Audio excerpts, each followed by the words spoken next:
My people, we've got good news in the house today. Actually, we've got amazing news. Welcome back to the channel.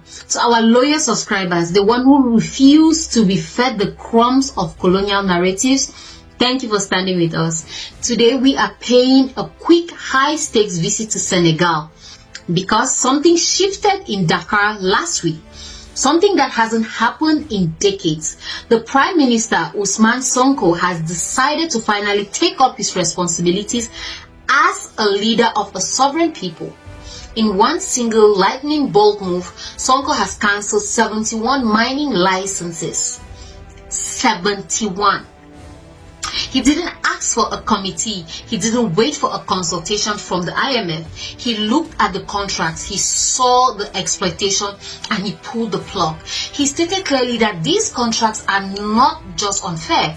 They are an insult to the Senegalese people.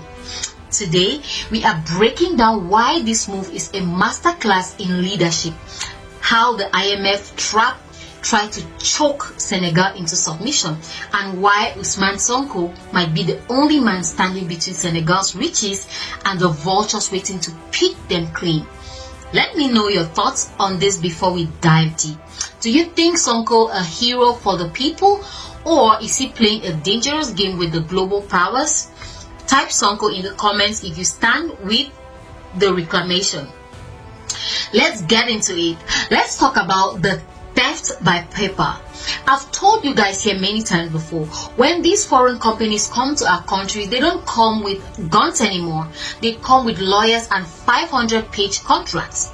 First, they draft contracts that are so mathematically skewed, it's a miracle the ink doesn't turn red on the page. The percentage allocated to the state is usually terrible. It's horrible. It is quite frankly shameful. We are talking about 5%, 10% crumbs from a loaf of bread grown on our own soil. But it gets worse. Ousmane Sonko didn't just cancel these because the percentages were bad. He cancelled them because even the terrible contracts weren't being respected. These companies come in, they take the gold, the gas, the oil, and they ignore their basic obligations. They don't participate in community projects. They don't build the schools they promised. They don't pave the roads they use to transport our wealth. And royalties? Forget about it. You would not believe that most of these companies operating in Africa, especially in French-speaking countries, are paying their taxes in France. They extract Senegalese resources, use Senegalese labor, and then send the tax revenue to help build monuments in Paris. How can a country be rich in resources but have a treasury that is empty? Sonko has finally stopped asking the question and started providing the answer. While Sonko was looking at the mines, the IMF was looking at the debt. Senegal has natural resources that will make most nations jealous. Gold, gas, phosphate, oil, and yet the country was found in a serious loggerhead with the International Monetary Fund. The IMF was literally on the neck of Senegal. They wanted their pound of flesh. They wanted over $480 million just to reduce the debt. Think about the irony. A country sitting on billions of dollars in untapped wealth is being bullied by a foreign financial institution over a few $100s. Most politicians would have gone to the people and raised taxes. They would have cut fuel subsidies. They would have made the poor suffer to pay the rich. But Sonko did something different. He said, fine, I will pay the $480 million, but I am going to generate that money from our own backyard. He didn't go to the bank. He went to the mines. He started revisiting every single license, looking for the rot. And when he found it, he didn't hesitate. He cut 71 licenses in one sweep. That is how you pay a debt without selling your soul. Do you think the IMF expected this? Or they think Senegal would just keep borrowing forever? Let me know your thoughts on debt sovereignty below. Let's talk about the most insulting part of this entire ordeal. When Sonko sat down with some of these gas and oil companies, do you know what they told him? They told the government of Senegal that they are not paying anything to the country right now but a cent. Why? Because they claim they need to recover their investment first. They told a sovereign nation that they will take the oil, sell it on the global market, keep all the profits, and then maybe if they feel like they've made enough money, they will think about paying Senegal. Can you guys imagine the audacity? You come into my house, you cook food in my kitchen, you eat the whole meal, and then you tell me you pay for the groceries after you finish digesting? This is the mess that Ousmane Sonko is cleaning up. This is the corrupt politician special. These companies come in, they buy off a few ministers, they draft these recovery clauses, and they drain the country dry while the citizens are told to be patient. Sonko has officially run out of patience. I'm going to say this. I wish Ousmane Sonko was the one in the president's chair from day one. Because we have to be honest here on Power and Pulse. Since President Bassirou Diomaye Faye started frequenting the Elysee Palace in France, since he started rubbing shoulders with Macron and the old guards, he has lost focus. He's been distracted by the diplomatic theater. While the president is busy with optics, Sonko is busy in the trenches, struggling to save the country's economy. If the president could see the vision that the prime minister is seeing, Senegal will be unstoppable. The riches this country has are mind-blowing. If you manage Senegal's resources properly, for just 5 years, you wouldn't just pay off IMF. You could buy the IMF. But instead, Sonko is working under serious pressure. He is taking the risk. He is the one making the enemies, and he is doing it without being scared. They are probably telling the president to fire him right now. The foreign ambassadors, the mining CEOs, they are all whispering in the president's ear, calling Sonko radical, anti-business, or dangerous. But Sonko isn't bothered. He has decided to stand on the side of the people.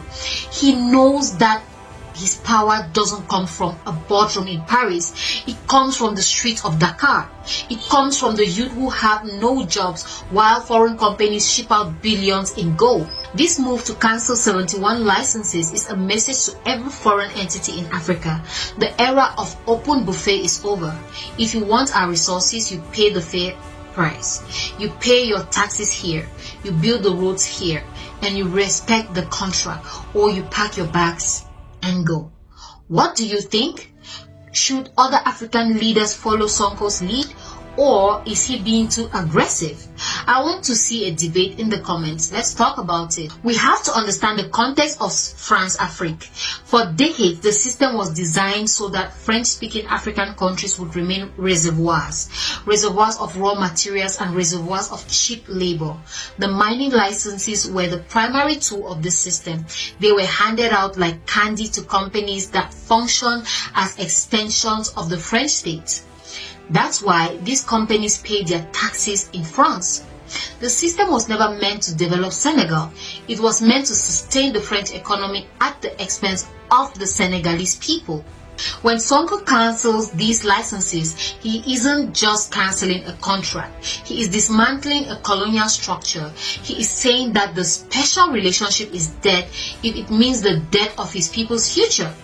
If you look at the data, Senegal should be one of the wealthiest nations per capita in West Africa. The gas resource alone are transformative. The gold mines in the east should be funding a world-class education system. But for years, the narrative was, we are poor, we need aid, we need the IMF. Sonko is exposing the lie. He is showing that we aren't poor, we are plundered. There is a massive difference between a man who has no money and a man who has a wallet that everyone else's hand is in. Sonko is simply taking the wallet back. We have to be realistic. Taking a stand like this comes with a target on your back. The history of Africa is filled with leaders who tried to reclaim their resources and were met with unrest, sanctions, or worse. But the power and pulse of the continent has changed. The people are more aware. The digital age has made it harder to hide the theft. Sonko knows that as long as he has the people behind him, the international pressure is just noise. He is doing the right thing, and he is doing it unapologetically. He is head of government, and he is finally acting like it. So where does this go from here? Expect a massive PR campaign against Sonko.